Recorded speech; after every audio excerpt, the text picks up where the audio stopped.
जैसा बोओगे वैसा ही काटोगे।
पकड़ो, मेरा पैसा लेकर भाग गया साहब।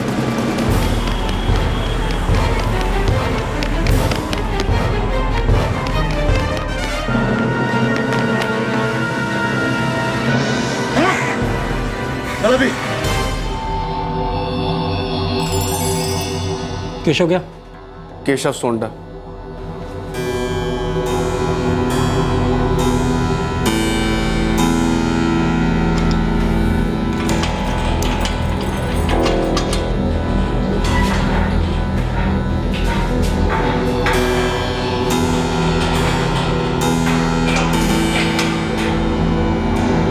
क्यों बे? चोरी या डाका डाले हो? अबे मार तो नहीं दी किसी को? चोरी। हम केशव सोंडा। और आप? पहली बार की होगा बे?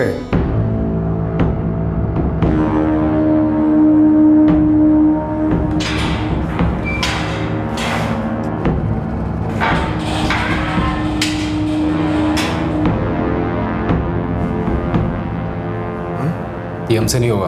तू नीरज से बात कर। तेरे गांव बसवी के पास वाले गांव पराहा का ही रहने वाला है। नीरज कहाँ मिलेगा? यही मिलेगा और कहाँ मिलेगा, और कब मिलेगा ये कौन नहीं जानता। चांस लेना पड़ेगा।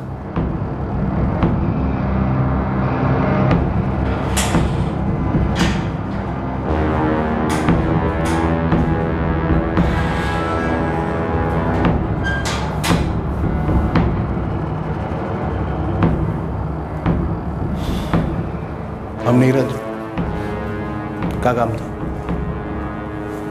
हम पराहा से है ना, हम बसवी से। काम था।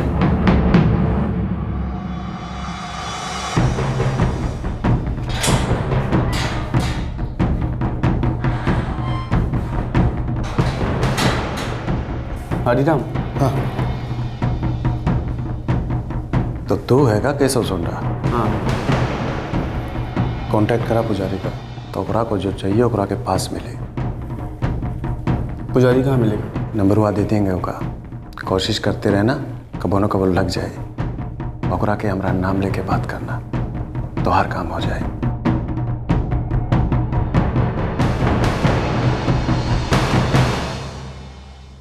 पैंतीस साल का केशव सोंडा जुर्म की दुनिया में धीरे धीरे अपनी जगह बना रहा था, अपने कॉन्टैक्ट्स बढ़ा रहा था, धीरे धीरे अपने मकसद की तरफ आगे बढ़ रहा था।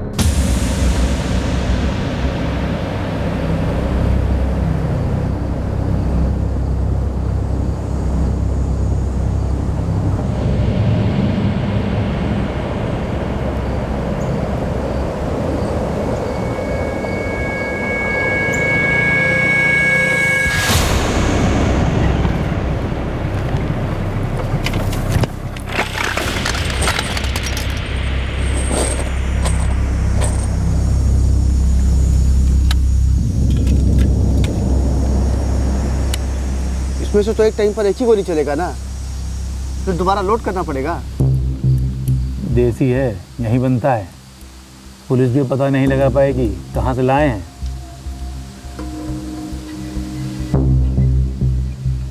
15 गोली दे दीजिए। पहले कभी चलाए हैं? तो फिर 30 गोली लीजिए, हाथ साफ ना करना पड़ेगा।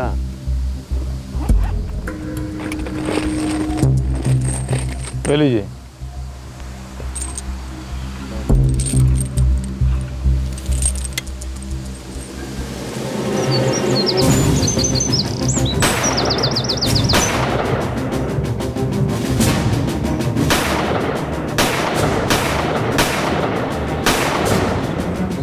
हम केशव बोल रहे हैं, हम तैयार हैं। हाँ तो ठीक है, वो चक्रधर नाका के पास में मिलना, वही पास ही में जंगल है।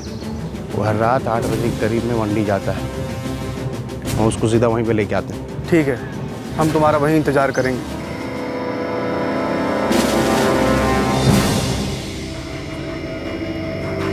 क्या हुआ मुझे देखकर हंसी उड़ गई? हम 9 बजे तक वापस आ जाएंगे। बाबूजी हमने जगह चाचा से बात कर ली है, बाकी हम संभाल लेंगे।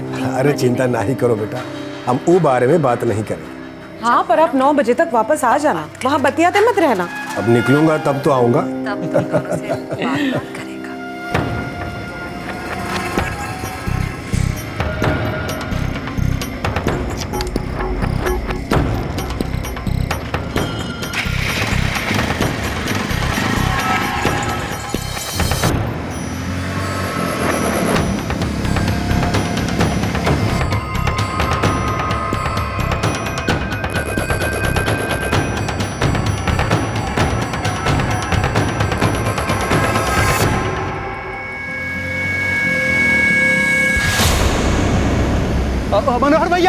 मनोहर भैया रुके ना। नीरज क्या हुआ? मनोहर भैया कुछ लोग बहुत मुश्किल में हैं। गांव के नहीं लग रहे हैं, लेकिन बैठ के रो रहे हैं बेचारे। कहाँ पे? वो जंगल के पास में। पर परेशानी कहाँ है? वो तो नहीं पता, हम वहाँ से गुजर रहे थे तो देखे, तो हम सोचे किसी से मदद मांग ले, तब ही हमको किस्मत से आप आते दिखाई देती है। आ बैठ देखते हैं, आजा। हाँ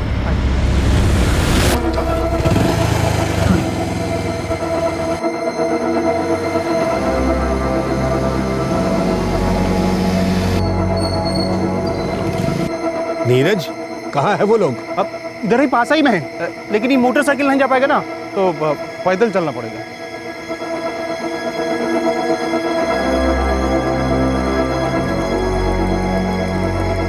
अरे और कितना आगे है नीरज?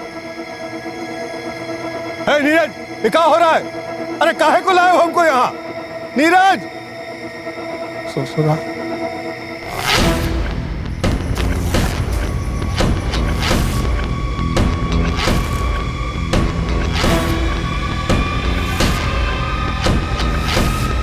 तिरपन साल के मनोहर लूमी की बड़ी बेरहमी से हत्या कर दी गई। वो कोई आम इंसान नहीं था, वो उस जिले के 14 गांव के मुखिया थे।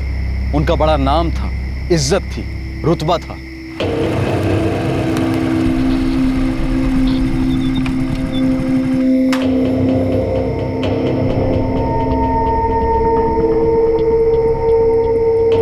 एक बात याद रहे, ऐसा इस घर में कुछ भी नहीं होना चाहिए जिससे हमारी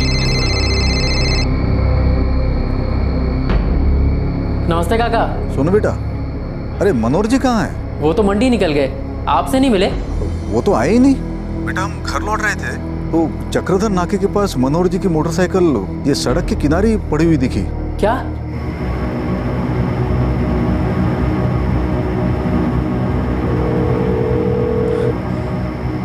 बाबूजी का फोन बज रहा है पर उठा नहीं रहे वो। हमें तो बहुत डर लग रहा है। वो ऐसी जगह पे रुके ही क्यों थे? कहाँ जा रहे थे? ऐसा करते हैं, हम आसपास देखते हैं, कहीं उनको कुछ हो न गया हो। मनोहर जी, बाबूजी, मनोहर जी, बाबूजी, बाबूजी, मनोहर जी, मनोहर जी, बाबूजी, बाबूजी, मनोहर जी, बाबूजी, बाबूजी, बाबूजी, बाबूजी, मनोहर जी, मनोहर जी, बाबूजी, बाबूजी, मनोहर जी, मनोहर जी, बाबूजी, बाबूजी, आज ये सब क्या हो गया?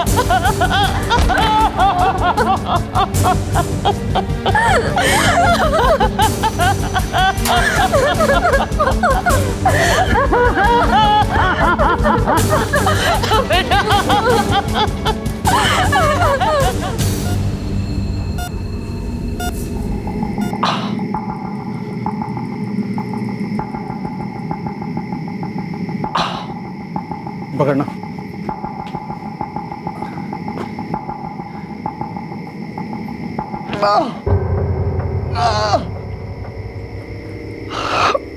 गोली निकाल दी है, लेकिन तुम दोनों को आज रात में ही यहाँ से भाग जाना पड़ेगा,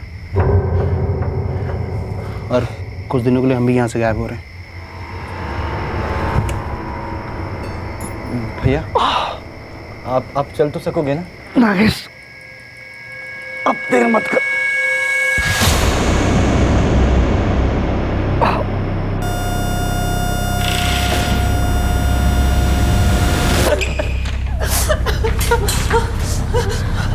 माफ कीजिए, हमने बचा नहीं पाए।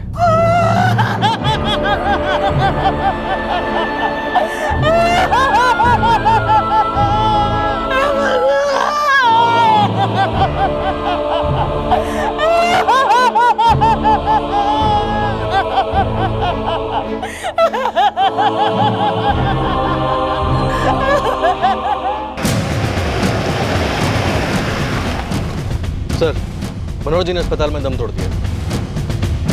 सभी गांवों का अलर्ट कर दो। मनोहर जी 14 गांवों की पंचायतों के मुखिया थे। लोग सड़कों पर उतर सकते हैं, कुछ भी हो सकता है। सर,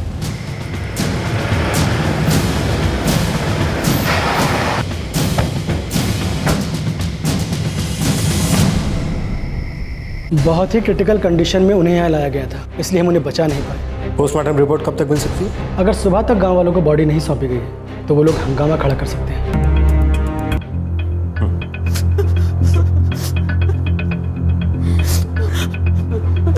रोज की तरह 8 बजे घर से निकले थे, फिर 8:45 बजे राम काका का फोन आया चक्रधर नाके से।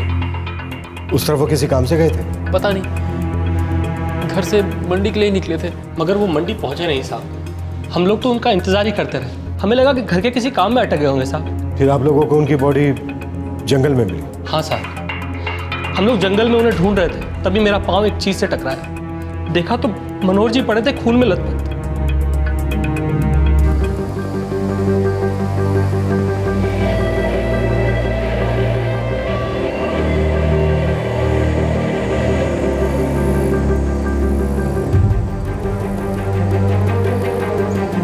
अब ये यहाँ मेरी मनोहर जी की लाश है।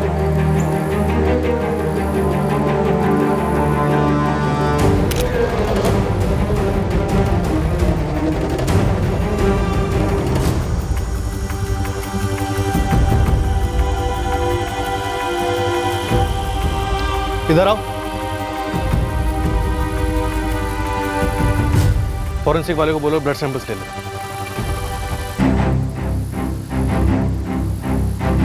6 गोलियां, देसी कट्टा।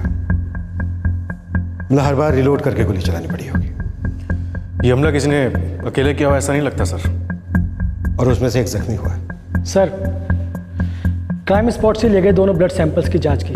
उनमें एक तो मनोहर जी का है, लेकिन दूसरा ब्लड उनके ब्लड से मैच नहीं कर रहा है। ये उस हमलावर का हो सकता है जिसके शायद पैर में चोट लगी थी। ये जख्म कील का नहीं है। जो भी करना है जल्दी कीजिए। ये तो किसी गोली का निशान है। हमको बहुत दर्द हो रहा है डॉक्टर साहब, जल्दी से मलहम पट्टी कर दीजिए। माफ कीजिए, ये पुलिस केस है। नहीं भाई नहीं, यहाँ इसका इलाज नहीं होगा। ये पुलिस केस है, इसके लिए तुम्हें सिविल हॉस्पिटल जाना पड़ेगा।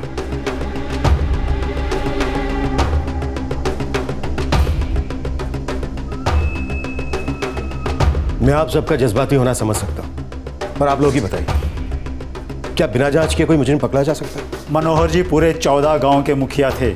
सब उनकी बहुत इज्जत करते थे। लोग चुप नहीं बैठेंगे। देखिए, आप लोग यही चाहते हैं ना कि मनोहर जी का खूनी पकड़ा जाए, या फिर ये चाहते हैं कि हम अपना सारा वक्त गांव वालों को काबू करने में ही ज़ाया कर दें? ठीक है, हम लोगों को समझाते, शांत करते, और बाबूजी के हत्यारे पकड़े जाने चाहिए और उन्हें सजा भी मिलनी चाहिए। वो लोग बच के जाने नहीं चाहिए।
याद है कहाँ देना?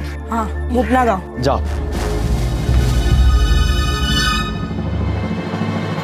मनोहर लूमी को किसने मारा? इससे बड़ा सवाल अब यह बन गया था कि आखिर इस खून का मकसद क्या था। पुलिस के लिए इस खून का मकसद जानना बहुत मुश्किल हो गया था। ऐसी एक भी थ्योरी सामने नहीं आ रही थी जो इन सवालों का जवाब दे सके। नहीं साहब, बाबूजी की किसी से कोई दुश्मनी नहीं थी। सब उनको बहुत चाहते थे, बहुत इज्जत करते थे उनकी। ऐसा एक भी आदमी नहीं मिलेगा आपको पूरे गांव में जिसे उनसे कोई शिकायत हो। उन्हें इतनी बेरहमी से मारा गया। वो घर से निकले थे मंडी जाने के लिए, लेकिन उनकी बॉडी मिली हमें जंगल में। जंगल में जाने की उनके पास कोई वजह नहीं थी। मतलब कोई था जो उन्हें जंगल में ले गया, और उस ले जाने वाले का मकसद साफ था। मतलब कोई तो था जो उन्हें मारना चाहता था। मैंने बताया ना आपको, उनकी किसी से कोई दुश्मनी थी ही नहीं। 14 गांव के मुखिया थे वो। बड़ा मान था उनका गांव में।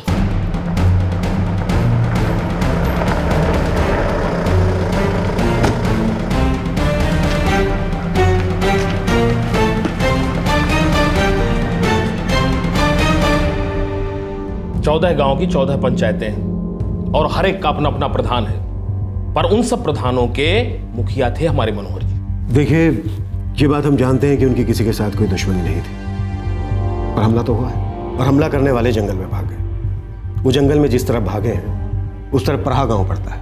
क्या किसी गांव का कोई प्रधान इस हमले के पीछे हो सकता है? किसी एक प्रधान की भी मनोहर जी से दुश्मनी होती तो पिछले 12 सालों से निर्विरोध मुखिया नहीं चुने जाते। दुश्मनी वाली तो कोई बात ही नहीं है। और फिर मनोहर जी लोमी समाज के नेता थे। गांव में सोंडा समाज भी तो है। दोनों समाजों के बीच किसी तरह का कोई झगड़ा, कोई अनबन? एकदम से तो ऐसा कुछ याद नहीं आता साहब। और सच कहें तो साहब, हमको तो ऐसा सोचना भी मुश्किल लगता है कि कोई मनोहर जी का खून भी कर सकता है। विश्वास ही नहीं होता साहब कि ऐसा भी हो सकता है।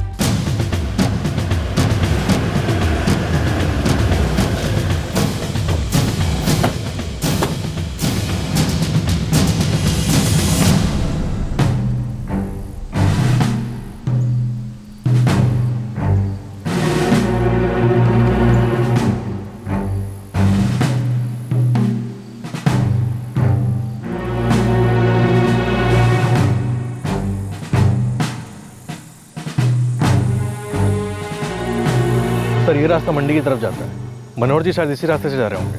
किसी ने उनको बीच रास्ते में रोका और जंगल में ले गया। सर, क्या ऐसा हो सकता है कोई ना जबरदस्ती वहां ले गया हो? पोस्टमार्टम में हाथापाई के तो कोई निशान नहीं। हाँ, ये हो सकता है कि कोई किसी बहाने से उन्हें जंगल में ले गया, जहाँ हमलावर पहले से मौजूद थे, और उनके वहाँ पहुँचते ही हमलावर ने उन पर गोलियाँ चला दी। हाँ सर, ऐसा हो सकता है। अगर कोई किसी बहाने से उन्हें जंगल में ले गया है तो उसका मतलब यह है कि कोई जान पहचान वाला ही है, शायद इसी गाँव का। दुश्मनी का एंगल है ये तो पक्का है, और दुश्मनी भी इतनी पुरानी है जिसका किसी को अंदाजा नहीं।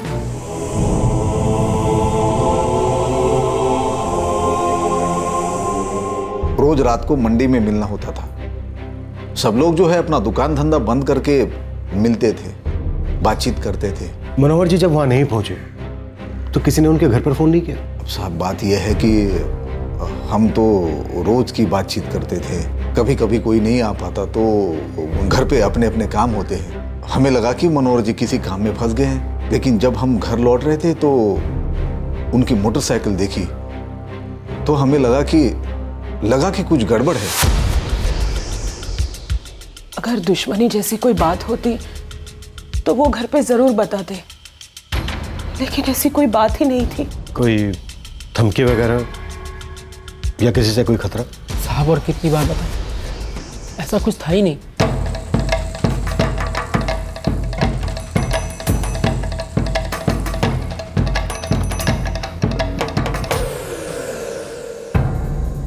ये काम किसी नक्सली का नहीं है साहब। मनोहर जी एक रईस आदमी थे, कोई फिरौती का चक्कर? अब सब ऐसी कोई बात होती तो पता चल जाता।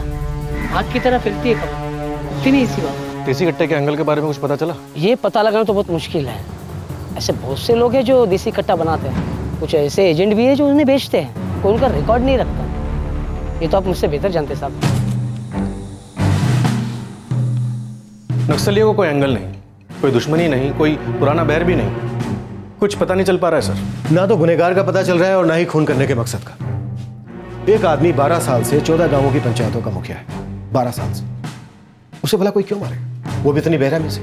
देसी कट्टे से 6 गोलियां चलाई। कहीं ऐसा तो नहीं है कोई कड़ी हमारी नजरों से चूक गई? सर जांच हमने जहां से शुरू की थी अभी भी वहीं पर ही है। किसी कड़ी का नजरों से चूकने के लिए जांच को आगे भी तो बढ़ना जरूरी है। मुझे गांव का अंदरूनी मामला लग रहा है। ऐसा हो सकता है कि पूरे गांव ने मिलकर, मेरा मतलब है कि गांव की पंचायत ने मिलकर या फिर 14 गांवों की पंचायत ने मिलकर किसी को सुपारी दी और इसी वजह से सब चुपचाप बैठे हैं। और यही वजह है कि हमारे हाथ कोई सुराग नहीं लग रहा है। और वही लोग हंगामा खड़ा कर रहे हैं कि हम अब तक खूनी को पकड़ नहीं पाए। इसी वजह से तो शक हो रहा है। ना तो खूनी का पता चल रहा है और ना ही खून करने के मकसद का। सबकी मिली भगत है और कोई कुछ बोलेगा भी नहीं। सर हमलावरों में से एक को गोली लगी थी। अब हम ये मान लें कि गांव के किसी जान पहचान वाले ने मनोहर जी को रोका और जंगल में वहां ले गया जहां पर हमलावर पहले से मौजूद थे। सर ये भी तो हो सकता है कि हमलावर गांव में से ही कोई हो, इसलिए हमारे हाथ कुछ नहीं लग रहा। हो सकता है। वो लोग भाग निकले। एक जख्मी था, मतलब गांव के किसी डॉक्टर के पास जरूर गए होंगे, लेकिन किसी भी डॉक्टर को उसकी कोई जानकारी नहीं है। हो सकता है उसने इलाज कहीं बाहर करवाया। अब हमें यह पता लगाना है कि गांव में ऐसे कितने लोग हैं जो मनोहर जी की हत्या के बाद से गांव में नहीं। अंधेरे में ही तीर चलाते हैं। ये सचमुच अंधेरे में एक तीर था। ना तो मुजरिम की कोई पहचान थी और ना ही मकसद की कोई जानकारी। क्या कोई ऐसा हो सकता था जो इसी गांव का हो और अब तक पुलिस की नजर में ना आया हो? धार करा लो, धार करा लो, चाकू कैंची धार करा लो। बाबूजी धार करवाएंगे कैंची? कुछ समझ नहीं आ रहा किसी को। बहुत बड़े आदमी थे मनोहर जी, लोमी समाज में बहुत नाम था उनका। ऐसे थोड़ी मुखिया बन गए। और ये सोंडा समाज वाले, उनको तो जलन होती होगी। होती होगी, पर कर करा के कर ही क्या सकते हैं। हैं ही कितने घर उनके गांव में। धार करा लो, धार करा लो, चाकू कैंची धार करा लो, धार करा लो, धार करा लो, चाकू कैंची धार करा लो, चाकू कैंची धार करा लो, धार करा लो, धार करा लो, चाकू कैंची धार करा लो, धार करा लो।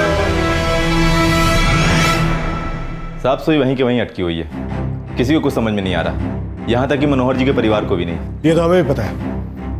कुछ और पता चला? पता तो चला है साहब, पर कितने काम का है ये पता नहीं। 13 फरवरी की रात, जिस रात मनोहर जी का खून हुआ था, तब से 2 लोग गांव में नजर नहीं आ रहे हैं। कौन 2 लोग? केशव सोंडा और उसका छोटा भाई नागेश सोंडा। दोनों अपनी मां सुभद्रा सोंडा के साथ रहते हैं। एक और भाई है उसका, मोहन सोंडा, वो उनके साथ नहीं रहता। कोई कनेक्शन हो सकता है? 13 फरवरी से घर नहीं लौटे। एक बार क्रॉस चेक करना तो बनता है।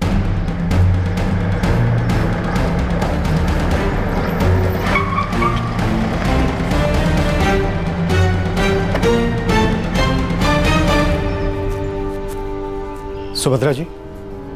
जी।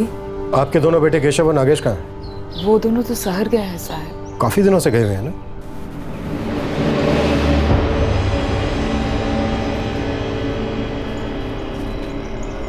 क्या हुआ सर? तुम मोहन हो ना? जी हाँ। नहीं कुछ नहीं, बस ये पूछने आए थे कि केशव और नागेश कहाँ? वो तो शहर गए हैं कुछ काम से। क्या बात है, सबके सब एक जैसा ही जवाब दे रहे हो कि शहर गए हैं, किसी काम से गए हैं। ऐसे किस काम से गए हैं कि 4 दिन से घर नहीं लौटे? साहब हम किसान हैं, खेतों के लिए खाद बीज कुछ ना कुछ लगता ही है। शायद खेतों के लिए कुछ सामान लाने गए होंगे। ए अम्मा, जाने से पहले कुछ बोल के गए थे? नहीं तो खेत के लिए सामान लेने जा रहा हूँ, बस इतना ही कह के गया। ऐसा क्या लाने गए थे कि अभी तक घर नहीं आए? अब साहब बरसों पहले हम खेतों का बंटवारा कर दिए कि सब अपना खेत संभालता है और हम अपना।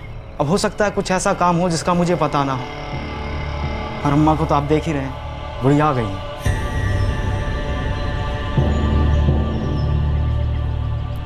ये कौन है? ये केशव की पत्नी है। फिर तो इन्हें जरूर पता होगा कि इनका पति कहाँ है।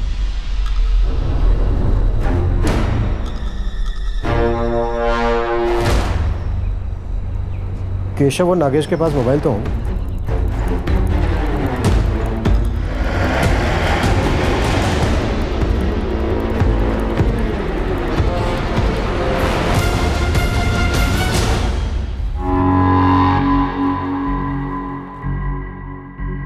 दोनों के फोन बंद हैं। हमें सच में कुछ नहीं पता साहब। सर, दोनों का फोन 3 फरवरी से बंद है, मनोहर जी की हत्या के ठीक 10 दिन पहले से। मोहन, कुछ तो गड़बड़ है। क्या तेरे भाई मनोहर जी के खून में शामिल है?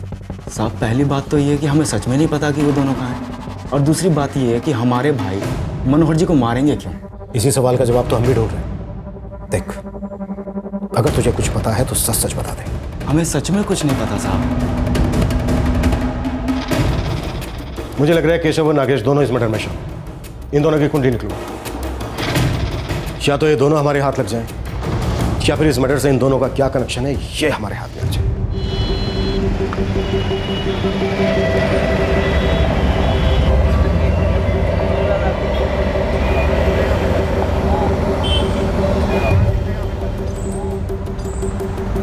नहीं मालूम साहब, वो केशव मिला था जेल में, अपने गांव बसवी में कोई बहुत बड़ा कांड करवाना चाह रहा था। क्या कराना चाह रहा था वो नहीं मालूम साहब, पर परहा गांव का एक आदमी है नीरज, वो जानता है। ये नीरज भी तो हिस्ट्री सीटर है ना? जी साहब।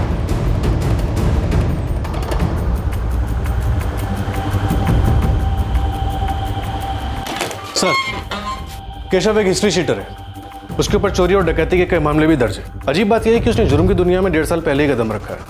उसने पराहा गांव के एक हिस्ट्री शीटर नीरज से कुछ काम करवाया है। नीरज की सारी डिटेल्स मिल गई हैं सर।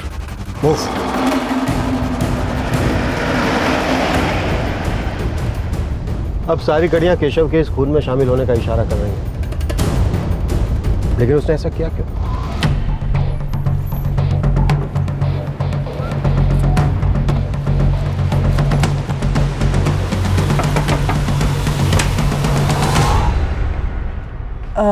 जी? नीरज? वो नहीं है। आप कौन? हम उनकी पत्नी हैं। कहाँ गया? पता नहीं। पता नहीं मतलब? पति है तुम्हारा? साहब, वो हफ्तों बाहर रहते हैं, कभी बता के नहीं जाते हैं। उसका मोबाइल नंबर?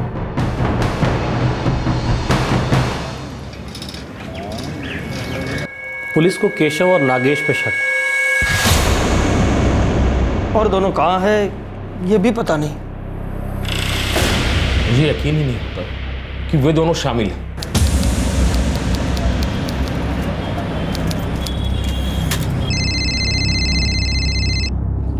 नमस्ते कृपाल जी। विष्णु जी, आप मनोहर लोगी और केशव सोंडा के बीच कड़ी ढूंढ रहे थे ना? जी। ऐसी एक कड़ी है।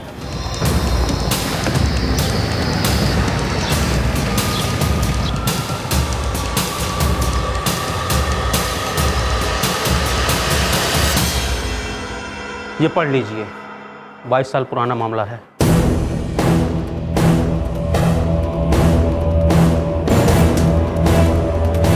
सर, 22 साल पुराना कनेक्शन, 22 साल।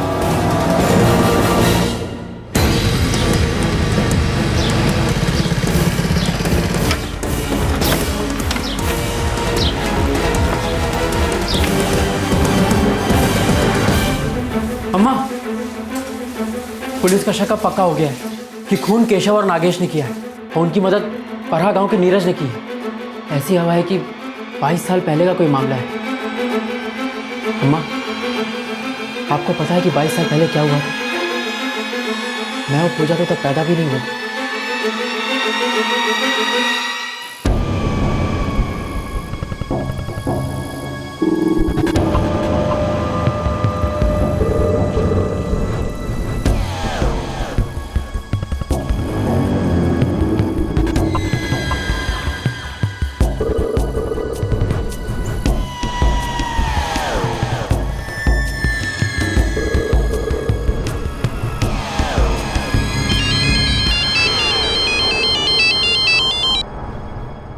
हारज बोल। केशव, मोहन और नागेश, इनकी एक मौसी है, नाम है लीला रानी, यही मोपना गांव में रहती है। ये ले, याद है कहाँ देना? हाँ, मोपना गाँव। केशव की अम्मा सुभद्रा की सगी बहन है लीला रानी, विधवा है वो। दोनों वहाँ छुपे हैं? ये तो पता नहीं साहब। ठीक है।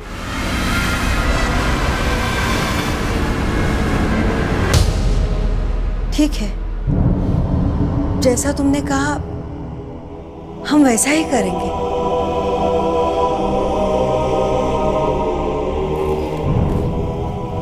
अम्मा, पुलिस को केशव और नागेश पे पूरा शक है। कितना समझा केशव को,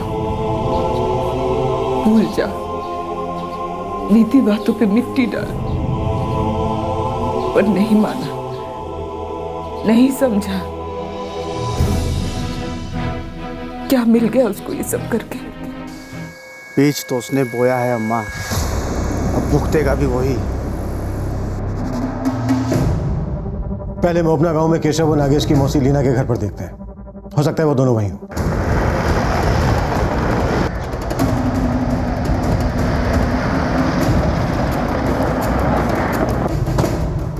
घर को चारों तरफ से घेर लो, अगर वो घर पे है तो बचने ना पाए।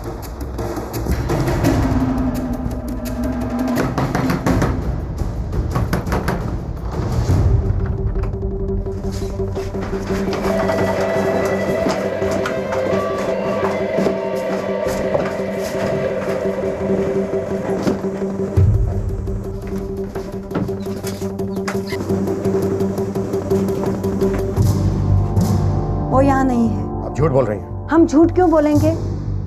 हमें पता है मनोहर जी के खून के बारे में। नागेश और केशव यहाँ कभी नहीं आएंगे। उनको पता है पुलिस कभी ना कभी उनकी तलाश में यहाँ जरूर आएगी। सर, अंदर कोई नहीं है। लीला जी, हमें पूरा यकीन है वो दोनों ही आए थे, और आपको पता है वो कहाँ। आपने घर की तलाशी ले ली ना, चाहे तो एक बार और ले लीजिए। वो यहाँ नहीं है। केशव और नागेश यहाँ आए ही नहीं थे। गणा दो कांस्टेबल यहाँ तैनात कर दो, नजर रखो घर पर। हम अलग अलग होकर आसपास के डॉक्टरों से पूछताछ करते हैं। अगर वो यहाँ आए होंगे तो जरूर किसी न किसी डॉक्टर के पास इलाज करवाने गए होंगे।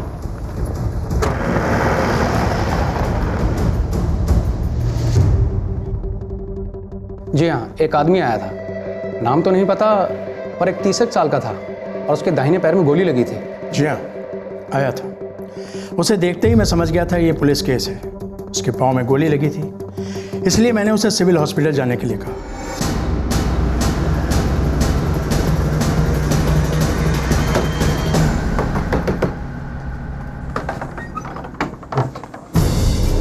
अरे हमने कहा ना आपको कि हमें पता नहीं वो कहाँ है। भगवान कसम हमें नहीं मालूम।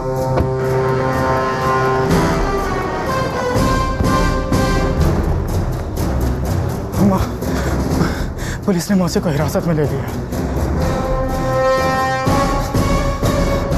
अम्मा, मैं थाने में जाके सब कुछ सच बता देना चाहिए।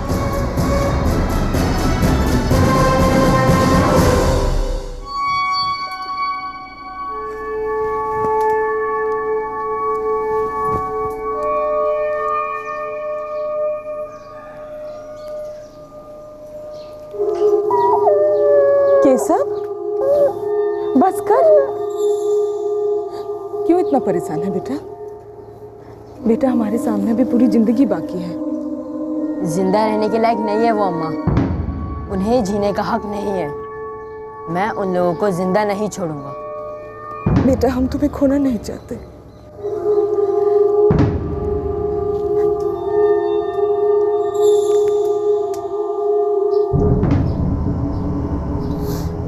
जा बेटा, सच से कब तक भागते फिरेंगे हम? जा।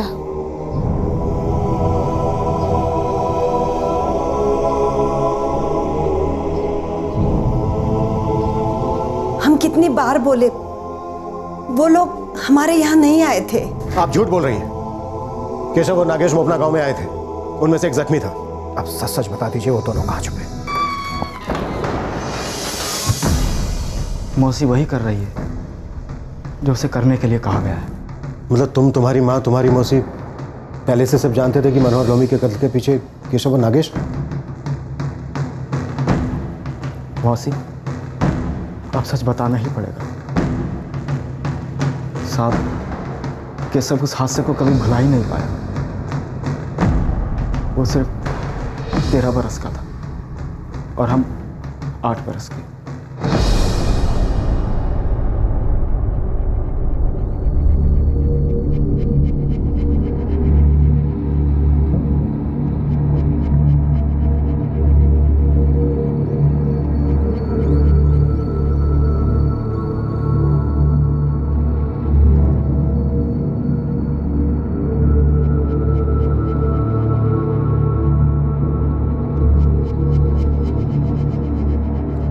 जज साहब, आखिर में मैं बस इतना ही कहना चाहूँगा कि ये सभी लोग बहुत ही निर्दयी हैं। जैसा कि इनके वकील ने कहा कि जुर्म के वक्त इनमें से कुछ लोग सिर्फ खड़े होकर तमाशा देख रहे थे। हमले में उन्होंने कोई हिस्सा नहीं लिया, जबकि सच्चाई यह है कि जुर्म इनके सामने होता रहा और इन्होंने कुछ नहीं किया। इन्होंने उसे रोकने की कोई कोशिश नहीं की। जज साहब, इन लोगों ने यह तक नहीं सोचा कि सुभद्रा सोंडा उस समय 2 महीने की गर्भवती थी। मैं इस कोर्ट से दरख्वास्त करूंगा कि ये सभी लोग जिन पर जुर्म भी साबित हो चुका है, इन्हें सख्त से सख्त सजा दी जाए। कोर्ट को लगता है कि मनोहर लोमी, जगजीवन सोंडा और गजानन सोंडा इस जुर्म में शामिल नहीं है। वे सिर्फ वहां मौजूद थे और वैसे भी इनके इस जुर्म में शामिल होने के कोई सबूत नहीं है। लिहाजा ये अदालत इस खून के इल्जाम से इन्हें बरी करती है।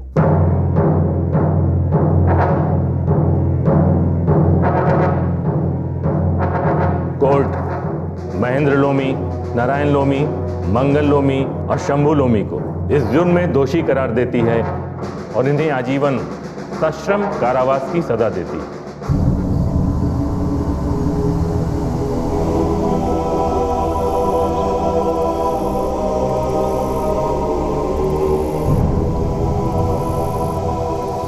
कोर्ट ने मनोहर लोमी को बरी कर दिया, लेकिन केशव ने जुर्म किया है। वो मुजरिम है, वैसे कानून से बच नहीं सकता। अच्छा होगा कि तुम लोग बता दो वो कहाँ छुपा है। नहीं पता साहब, वो उस रात मौसी के घर गया था जिस रात उसने मनोहर लोमी की हत्या की थी। मतलब तुम लोग जानते थे कि उसने मनोहर लोमी की हत्या की? नहीं पता साहब, ना हमें ना मौसी, किसी को पता नहीं था। अंदर ही अंदर वो उस गुस्से को पालता रहा 22 बरस, पर हम में से किसी ने ये सोचा तक नहीं था कि एक दिन सचमुच वो अपने बाबूजी की हत्या का ऐसा बदला लेगा। यहाँ बैठिए।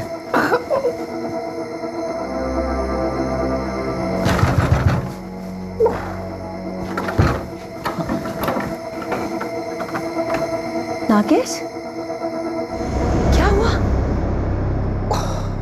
ये तूने क्या किया केशव? क्यों? और नागेश को क्यों शामिल किया? बहुत दिन से गुस्सा दबा कर रखा था मौसी, हमने अपना हिस्सा बराबर कर लिया। हमारी मदद कीजिए मौसी, बहुत दर्द हो रहा है।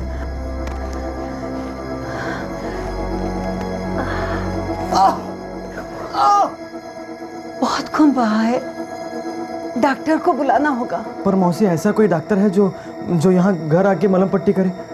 नहीं नागेश, नहीं, डॉक्टर को यहाँ बुलाना ठीक ना होगा। हम कल सुबह डॉक्टर से मिलाएंगे। अब तुम जाओ यहाँ से। नहीं भैया, हम आपको छोड़ के कहीं नहीं जा रहे, बता देते। नागेश जाओ, तुम्हारा यहाँ रहना ठीक नहीं है। यहाँ से कहीं दूर निकल जाओ। हमारी चिंता मत करो, हम खुद को संभाल लेंगे। नहीं भैया, हम आपको छोड़ के कहीं नहीं जा। सुनता है नहीं? रात के अंधेरे में कहीं निकल जाओ, अभी तक बात फैली नहीं होगी। नागेश चला गया, कहाँ पता नहीं। केशव एक दिन रुका, पर किसी डॉक्टर ने उसकी मदद नहीं की।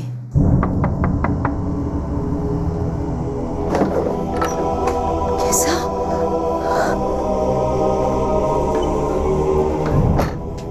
क्या हुआ केशव? किसी डॉक्टर ने इलाज नहीं किया? नहीं मौसी, सबको लगता है कि पुलिस केस हो जाएगा। हमें भी अब यहाँ से निकल जाना चाहिए, नहीं तो आप मुसीबत में पड़ जाएंगे। और जाएगा कहाँ? पता नहीं, पर आप हमारी चिंता मत करिए, हम खुद को संभाल लेंगे। पैसे हैं ना तेरे पास?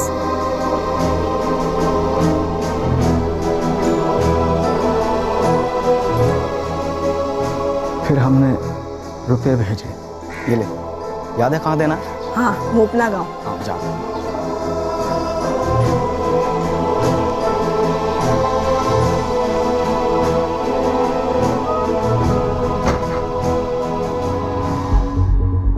केशव, गांव के लोग उखड़े हुए हैं। पुलिस वालों पे खूनी को पकड़ने का बहुत दबाव है। अच्छा होगा अगर तू आसपास कहीं नजर ना आए। गांव वालों के हाथ पड़ा तो पता नहीं क्या करेंगे। अपना ख्याल रखना मोहन। अब हम चलते हैं मौसी। फिर हमने उसे थोड़े फल दिए, थोड़ी सब्जियां दी और वो चला गया। कहाँ गया पता नहीं। तब से कोई खबर नहीं, कोई फोन नहीं।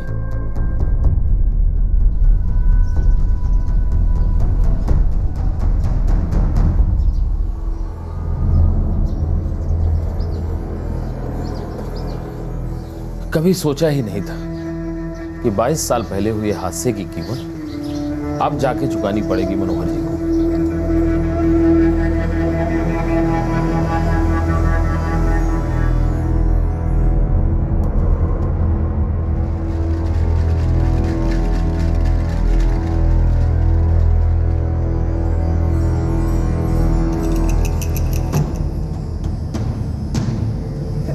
बाईस साल पहले बोया गया गुस्से का एक बीज केशव ने पूरी उम्र अपने सीने में संजो कर रखा। मनोहर लूमी को एक जुर्म से बाइज्जत बरी किया गया था। वो जुर्म कौन सा था और उसका कौन सा हिसाब अब तक बाकी था? नहीं लगा। देखते। देख कितना लंबा गया, लेकिन शर्ट पे लगा ना। कैसा मोहन, खेलते ही रहोगे? खेत में काम कौन करेगा? और काम नहीं करना तो कल से खेत में आना ही मत। अरे बाबूजी आप चिंता मत कीजिए, मैं सब काम संभाल लूंगा। ठीक है, चल खेल मोहन।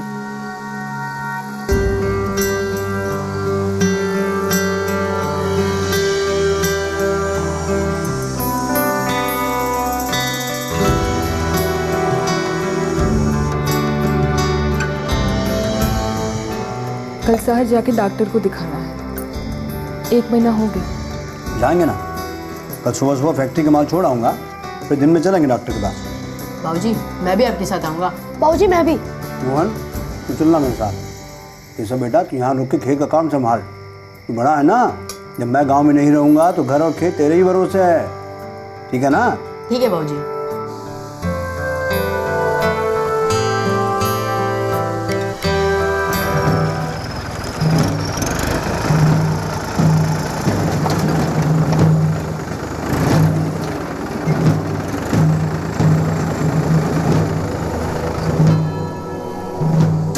लक्ष्मण क्या सोचे हो? सोचना कहाँ है महेंद्र, सोचने की तो कोई बात ही नहीं है। ये झगड़ा हमेशा के लिए खत्म करना पड़ेगा, एक कई बार में। कौन सा झगड़ा? झगड़ा तो हमारे पुरखों ने पहले ही खत्म कर दिया था। जमीन का बंटवारा हो चुका है, जो तुम्हारा है वो तुम्हारा है और जो हमारे हिस्से में आया वो हमारा है। खेत के बीच में मेड़ बन चुकी है, तुम अपना खेत जोत रहे हो, हम अपना, और ये अब कभी नहीं बदलेगा। लक्ष्मण, तुम्हारे हिस्से कुछ हमारी भी जमीन है जो शुरू से हमारी थी। हमको ये जमीन पे मेड़ दोबारा बनानी है, समझे?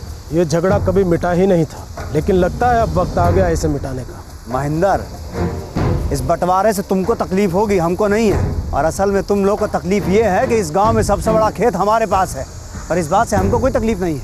देखो, पुरखों का झगड़ा था और फिर सुलह भी हो गई थी। अब हमको कोई जरूरत नहीं लग रही कि फिर से बैठ के बंटवारे की बात करें। ये तो बड़ा घमंडी आदमी है, एकदम उज्जड़। उनका घमंड अब बर्दाश्त नहीं होता हमसे। माथा खराब कर दिया। अरे उसके हिस्से में कुछ जमीन हमारी है, बंटवारा गलत हुआ था। बरसों से यही झगड़ा चला आ रहा है। लक्ष्मण के बाप और हमारे बाबूजी के बीच भी यही झगड़ा था। ये जमीन हमारी है और हमका मिले के चाहिए बस। गांव में सबसे बड़े खेत का मालिक है वो इस समय, और उसकी पूरी जात में आज तक इतनी जमीन किसी के पास नहीं रही। अरे तभी तो इतनी अकड़ है उस साले में। इस गांव में हमारी जात का बहुमत है। वो की जात के तो गिने चुने घर हैं यहाँ, लेकिन तब भी नारायण और महेंद्र को उसका घमंड बर्दाश्त करना पड़ता है। कुछ तो करना पड़ेगा भाई। हम अपने समाज के प्रधान लोगों से बात करते हैं, उन्हें ये मसला सुलझाने को कहते हैं, ताकि ये झंझट हमेशा के लिए खत्म। अगर वो फिर भी नहीं माना तो अब तो जो ठीक होगा वही करेंगे।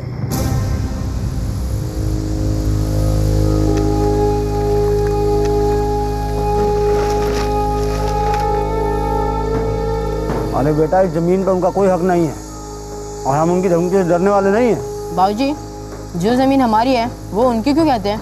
अरे बेटा, ये झगड़ा हमारे खेतों के बीच में जो मेड़ बनी है ना, उसका है। झूठ बोल रहे हैं, जमीन हमारी है और जो हमारी है वो हमारी ही रहेगी। आगे चल के तुम दोनों की होगी, मेरे दोनों बच्चों की। लेकिन बाबूजी, ये कौन आने वाला है? अरे हाँ, तुम तीनों की होगी। मैं तो भूल ही गया था कि तीसरा मेहमान भी आने वाला है। हमारी जो जमीन उन्होंने हड़प ली है उसे पाने के लिए हमारे पूर्वज भी लड़ते आए हैं। तुम्हारा गुस्सा हम समझ रहे हैं महेंद्र, लेकिन करे का वो लक्ष्मण तो बात तक सुनने को राजी नहीं है। मतलब इसका ये है कि वो कुछ भी बोलता रहे और हम लोग चुपचाप सुनते रहे। देखिए, हमका कोनो आपत्ति नहीं है खेतों के बीच की मेड़ नए सिरे से खींच दी जाए, पर मुश्किल ये है कि वो लक्ष्मण किसी की सुनेगा ही नहीं। अरे बहुत अकड़ है उसमें, दोनों समाज के बड़े बुजुर्ग उसको समझाने जाते हैं तो भी नहीं सुनता। बताइए, जहाँ देखो विरोध में झंडा गाड़ देता है। अब ऐसे इंसान का करे भी तो क्या करें? पर कोई तो रास्ता होगा उसकी नाक में नकेल डालने का। अब का पूरा गांव उसके इशारे पे नाचता रहेगा। भाई मनोहर, अब आप ही हमें कोई रास्ता बताइए। आप जो भी कहेंगे हम उसमें आपका पूरा साथ देंगे। वैसे भी वो लक्ष्मण हमें कोई ज़्यादा पसंद नहीं है।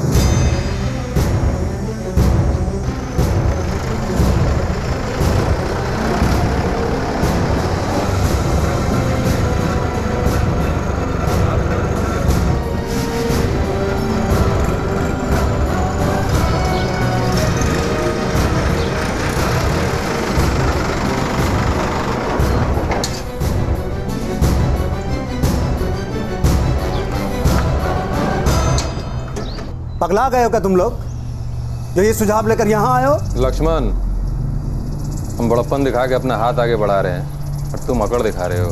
और हम तुम्हें कोई कम कीमत नहीं दे रहे। इतना रुपया कोई नहीं देगा जमीन का। रुपया ले लो और महेंद्र और नारायण को उनकी जमीन का हिस्सा लौटा दो। बात खत्म हमेशा के लिए। मनोहर, वो जमीन हमारे बाप दादाओं की है, उनसे विरासत में हमको मिली है और हमारे बाद हमारे बच्चों को मिलेगी। ना तो हमको मेड़ बदलनी है और ना ही वो जमीन बेचनी है। बात आ गई समझ में आपको? लक्ष्मण, बहुत गलत कर रहा है तो एक नतीजा तुझे भुगतना पड़ेगा। समझा रहे हैं? यही सुझाव हम आपको दे रहे हैं। जो है जैसा है वैसा ही रहेगा। हमें डरा धमका के अपने मन की कर लीजिएगा क्या? सोचना भी मत, हम किसी से डरने वाले नहीं हैं।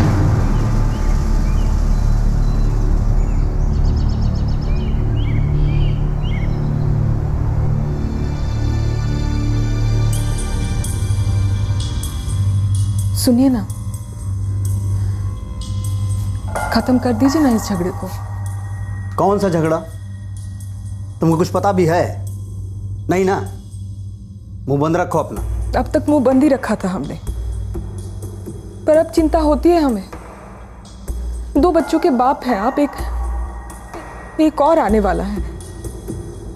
हम कहते हैं गांव वालों के साथ सुलह कर लीजिए, दुश्मन कम नहीं है आपके। वैसे भी हमारे समाज के लोग आपको कुछ खास पसंद नहीं करते, कोई साथ नहीं देगा हमारा। अरे किसी की भीख में थोड़ी जी रहे हैं, और उनके पसंद करने से या ना करने से क्या फर्क पड़ता है? समाज अपना हो या उनका, हम लोग जितना झुकेंगे वो और झुकाएंगे। और ऐसे किसी समाज के सामने झुक के कोई कैसे जी सकता है? उनको हमारी जमीन लेके ही मामला सुलझाना है। काहे? अरे पुरखों का झगड़ा था, फिर मामला सुलझ गया था। जमीन हमारी है, हमारे बाद हमारे बच्चों की होगी। अपनी जमीन का एक टुकड़ा नहीं देंगे हम। केशव, मोहन, चलो जल्दी, बहुत काम है खेत में।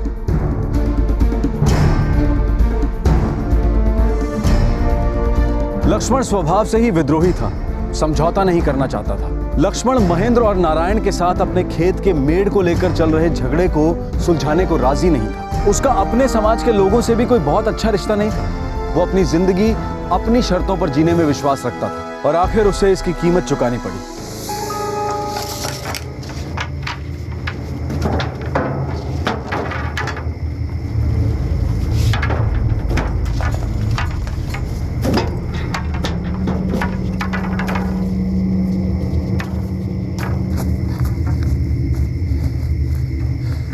शंभू और मंगल भी आ रहे हैं। अरे हम भी आएंगे। गजानन और बाकी के लोग? वो भी आने को राजी हैं। हालांकि उनको लगता है कि एक बार हमको सोच लेना चाहिए। और तुम्हें क्या लगता है, हमें अभी भी सोचना चाहिए? यह सोचने का अब सवाल पैदा नहीं होता है। जितना सोचना समझना था सब समझ नहीं, अब तो ये झमेला ही खत्म कर देना है।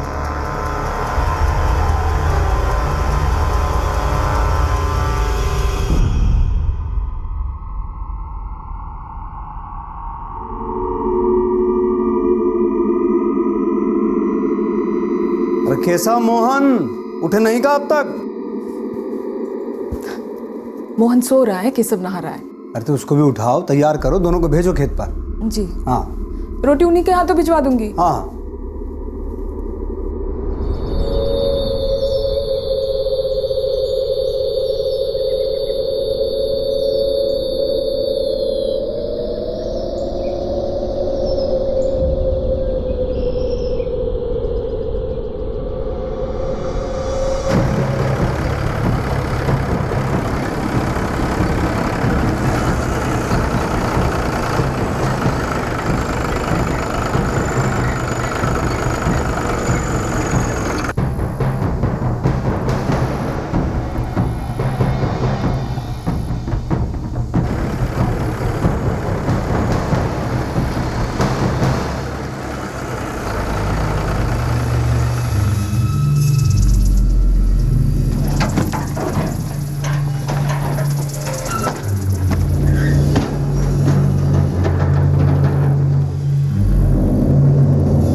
बेटा?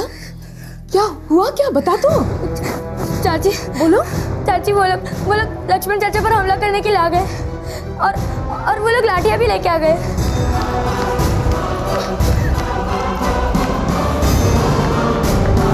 अम्मा, अम्मा, बाबूजी, अम्मा, बाबूजी, बाबूजी,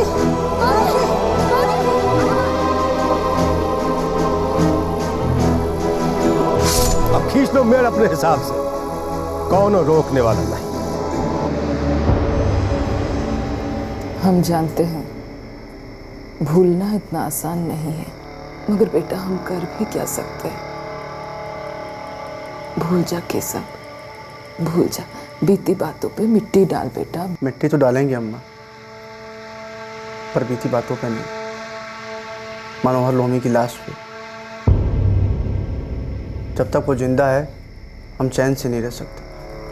भैया हम आपके साथ हैं। चुप कर, तू तो तब पैदा भी नहीं हुआ था, तुझे क्या पता क्या हुआ? हाँ? पैदा नहीं हुआ तो क्या हुआ अम्मा? वो हमारे भी तो बाबूजी थे। उन लोगों की वजह से मैंने अपने बाबूजी का चेहरा तक नहीं देखा। बेटा हमें भी गुस्सा आता है, बहुत गुस्सा आता है, और बेटा गुस्से से जिंदगी नहीं चलती। 21 साल से चैन की नींद नहीं सोया अम्मा। 21 साल तू सो सकी चैन से? सब कुछ था हमारे पास, हमारी ज़मीनें छीन ली गई, पीने के लाले पड़ गए। जो उनका नहीं था वो भी उन लोगों ने हमसे छीन लिया। हमारे बाबूजी को जान से मारा उन्होंने। केशव उन लोगों ने गलती की गलती उन लोगों ने, मगर उस गलत को सही करके जो कुछ भी हमने खोया क्या वो वापस मिल जाएगा? क्या मिलेगा तुझे गुस्सा करके? माँ हमारी आंखों के सामने से, दिमाग से, दिल से वो मंजर नहीं निकलता है। कितनी बेरहमी से उन लोगों ने हमारे आंखों के सामने हमारे बाबूजी को मारा था। तुझे भी मार दिया होता अगर उन्हें नहीं लगा होता कि तू मर चुकी है, वरना न तू जिंदा होती न नागेश।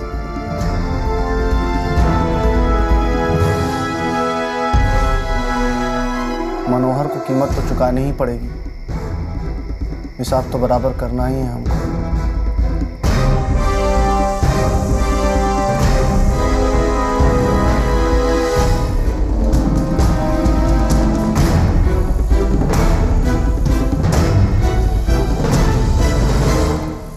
केशव के अंदर गुस्सा उबल रहा था जो उसने मनोहर को मारकर शांत कर लिया था।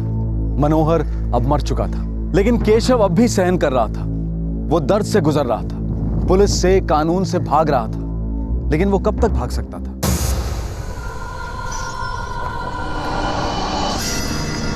इस गली में पहली मंजिल का पहला कमरा घर पे होगा। वो सुबह से बाहर तो नहीं निकला है साहब।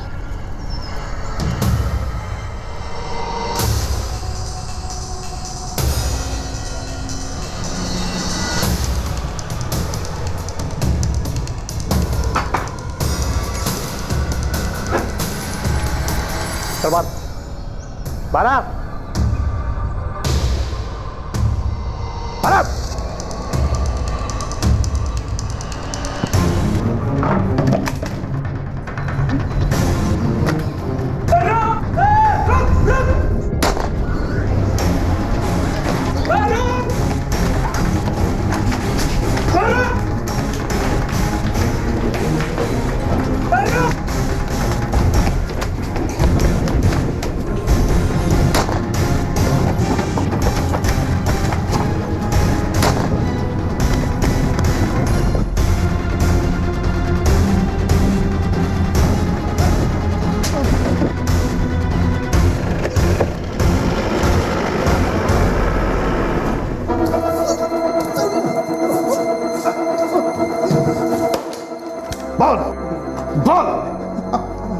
बताते सब हम ही किए थे केसों की मदद, लेकिन सब हम सिर्फ और सिर्फ पैसे के लिए किए थे।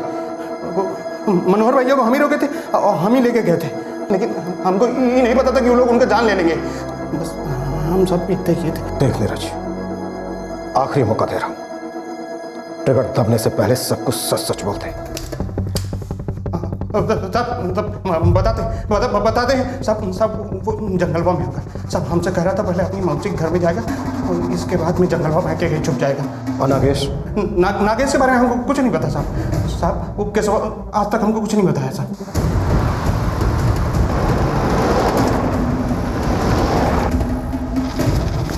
चलो जंगल का चप्पा चप्पा छान मारो। Move quick.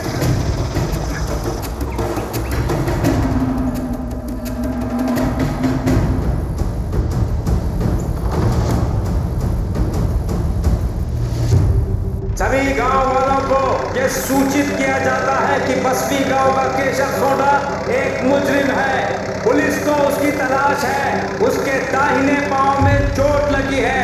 किसी को भी उसके बारे में कुछ भी पता चले तो पुलिस को इत्तला कर दे। जो कोई उसे बचाएगा वो भी जुर्म का भागीदार माना जाएगा।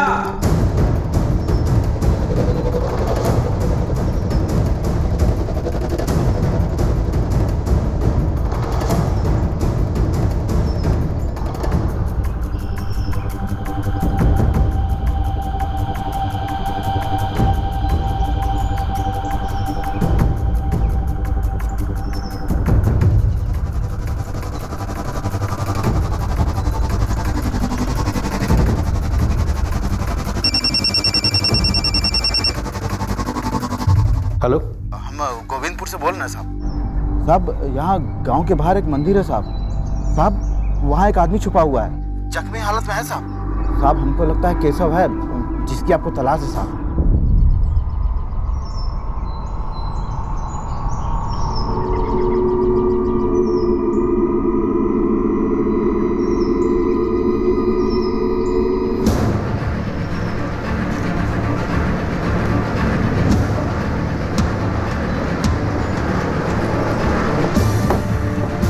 मंदिर को चारों तरफ से घेर लो, वो निकलने ना पाए।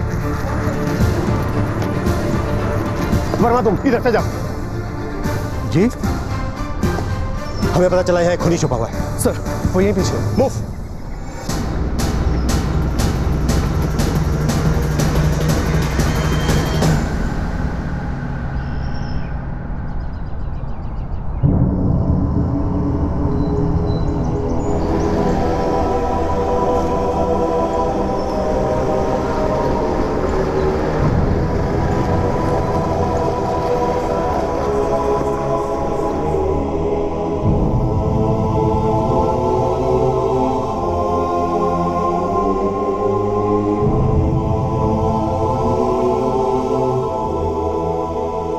नागेश कहाँ है? पता नहीं। बेहतर होगा तू सच बोलते, बच तो वो भी नहीं पाएगा। हमने उसको बहुत दूर भेज दिया था और हमको पता नहीं वो इस वक्त कहाँ है। हम ये कबूल करते हैं कि मनोहर लोमी को हमने मारा था और हमें इस बात का कोई पछतावा नहीं।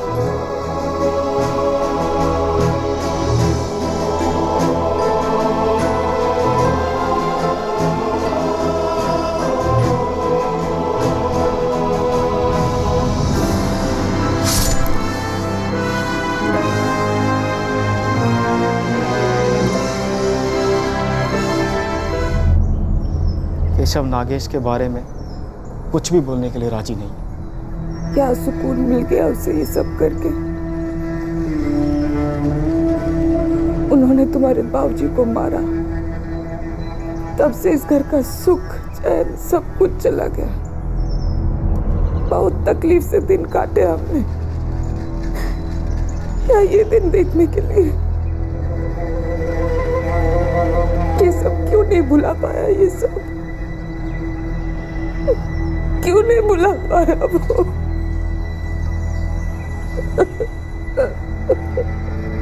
बाबूजी निहत्थे थे, उनको तो कुछ पता भी नहीं था। इन लोगों ने उन्हें धोखे से मारा है। सोनू बेटा, केशव अब पकड़ा जा चुका है। पुलिस को उसे उसकी किए की सजा देने दो। तुम्हारा, मेरा, हम सबका दुख अपनी जगह है, पर उसके चलते तहश में आके तुम कुछ ऐसा मत कर बैठना जिससे हमारा दुख और ज्यादा बढ़ जाए। ऐसा करने से हमारी पीड़ा और बढ़ेगी।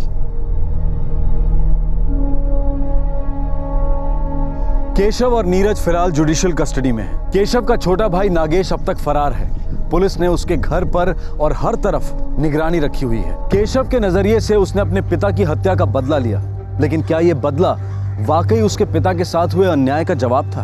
22 साल तक उसने अपने अंदर इस गुस्से और दर्द को पाला।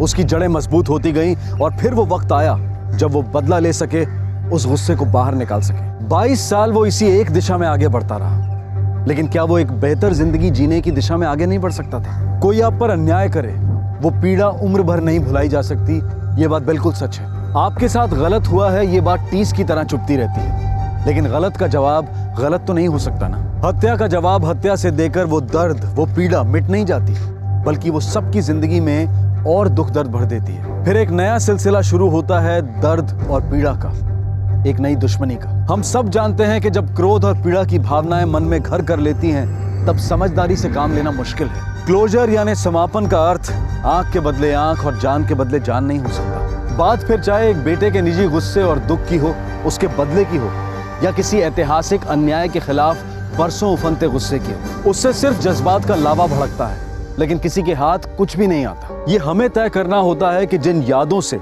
सिर्फ नफरत और दुश्मनी जागती है, उनकी तरफ ही देखते रहें, या फिर भविष्य को देखें जहां कई नई राहें हमारा इंतजार कर रही होती हैं। आपसे फिर मुलाकात होगी क्राइम पेट्रोल दस्तक में एक और नए केस के साथ। तब तक अपना ख्याल रखें, सुरक्षित रहें और याद रखें, अपने आने वाले कल को देखें या अपने अतीत के बोझ को अपने सीने पर ढोते रहें। यह हमें खुद ही तय करना होता है। जय हिंद। क्राइम पेट्रोल्स के और भी दिलचस्प कहानी देखने के लिए हमारे चैनल को सब्सक्राइब करें और बेल आइकॉन दबाना न भूलें।